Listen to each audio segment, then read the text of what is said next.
امت مصطفیٰ صلی اللہ تعالی علیہ وسلم ایسی خوشبخت امت ہے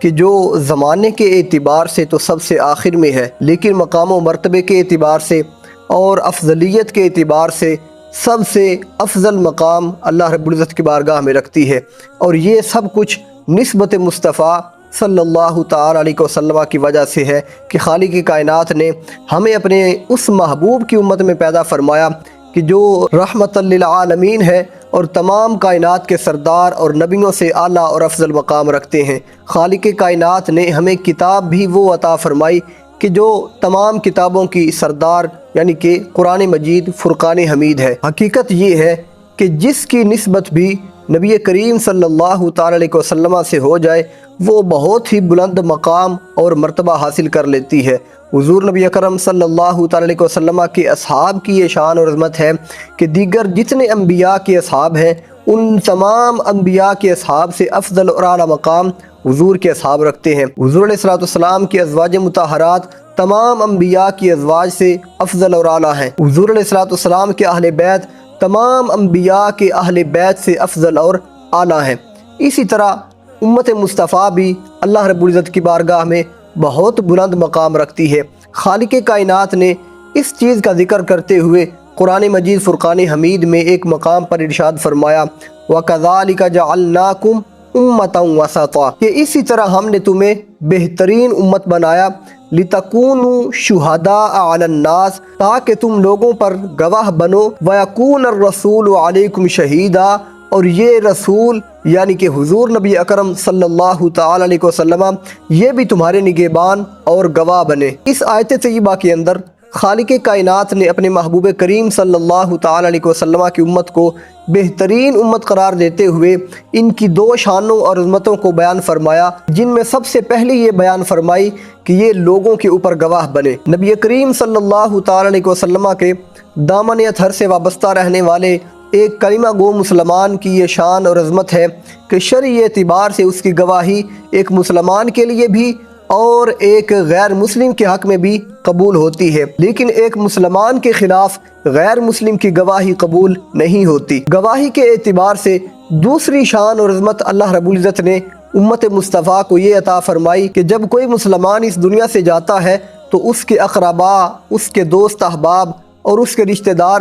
جس طرح کی اس کے حق میں گواہی دیتے ہیں اللہ رب العزت بھی اور اس کے فرشتے بھی اس کے ساتھ ویسا ہی معاملہ فرماتے ہیں۔ حضرت سیدنا انس ابن مالک رضی اللہ تعالی عنہ آپ بیان کرتے ہیں کہ حضور علیہ السلام کے اصحاب کے پاس سے ایک جنازے کا گزر ہوا فَأَثْنَوْا عَلَيْهِ خَيْرًا تو لوگوں نے اس کے حق میں خیر پر مبنی کلمات کہے، اچھے الفاظ کہے، تو حضور نبی اکرم صلی اللہ تعالی علیہ وسلم نے فرمایا واجبت کہ اس کے اوپر واجب ہو گئی ہے۔ پھر دوسرا جنازہ ان کے پاس سے گزرا تو حدیث کے الفاظ ہیں فَأَثْنَوْا عَلَيْهِ شَرًّا کہ لوگوں نے اس کے بارے میں برے الفاظ کہے، تو پھر بھی حضور صلی اللہ علیہ وسلم نے فرمایا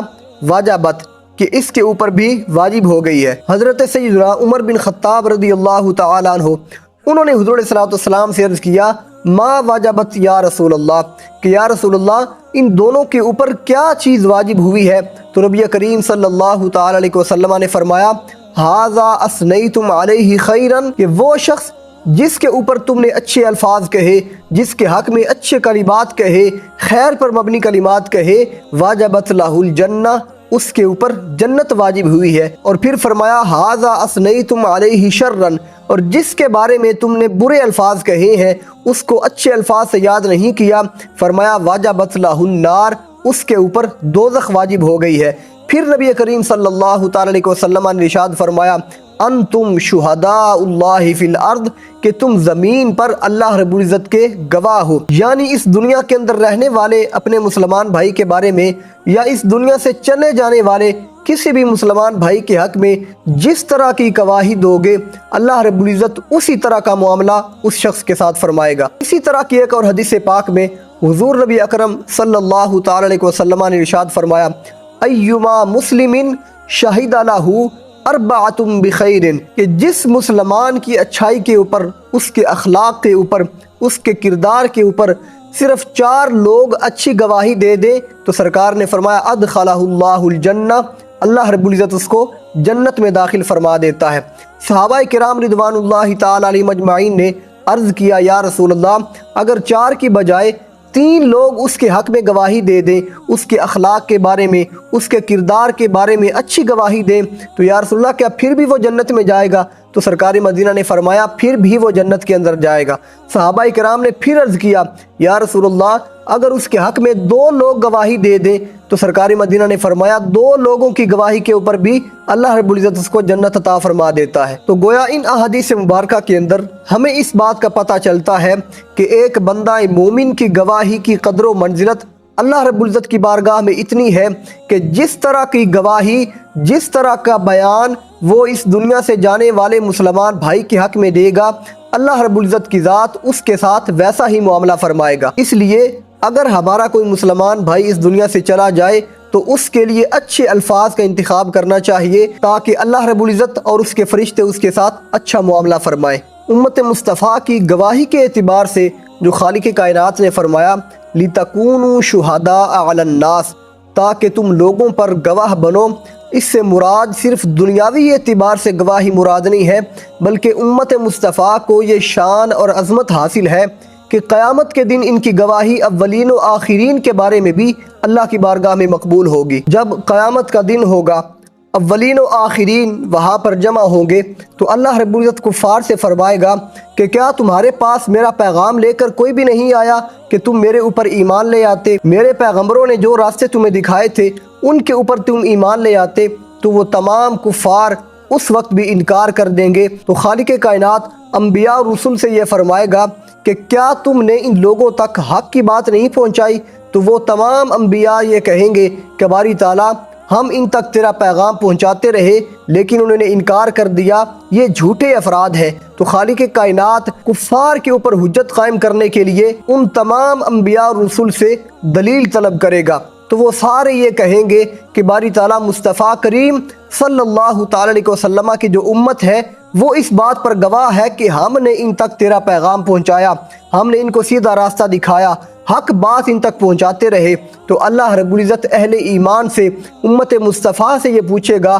کہ اے لوگوں بتاؤ، کیا تم اس بات کی گواہی دیتے ہو کہ میرے ان پیغمبروں اور رسولوں نے ان کفار تک میرا پیغام پہنچایا؟ تو وہ سارے اس بات کی گواہی دیں گے کہ باری تعالیٰ تیرے ان رسولوں نے تیرا پیغام ان لوگوں تک پہنچایا ہے، لیکن یہ تکبر کی وجہ سے، غرور کی وجہ سے اور اپنی نفسانی خواہشات کی وجہ سے حق بات کو تسلیم کرنے سے انکار کر دیا۔ جب اہل کفار ان باتوں کو سنیں گے تو وہ یہ کہیں گے کہ یہ تو ہمارے بعد آئے ہیں، یہ امت تو سب سے آخر میں آئی ہے، ہمارے بارے میں تو یہ جانتے نہیں ہیں، لیکن پھر بھی یہ ہمارے خلاف گواہی کیوں دے رہے ہیں؟ تو اللہ رب العزت کے پوچھنے پر امت مصطفیٰ یہ عرض کرے گی کہ باری تعالیٰ جو قرآن تو نے اپنے محبوب کریم صلی اللہ تعالی علیہ وسلم کے قلب اطہر پر نازل فرمایا، اس کو جب ہم نے پڑھا تو اس کے اندر یہی پایا کہ تیرے یہ پیغمبر اور رسول ان لوگوں تک تیرا پیغام پہنچاتے رہے، اور پھر جب تیرے محبوب کا فرمان پڑھا تو پھر بھی ہم نے یہی پایا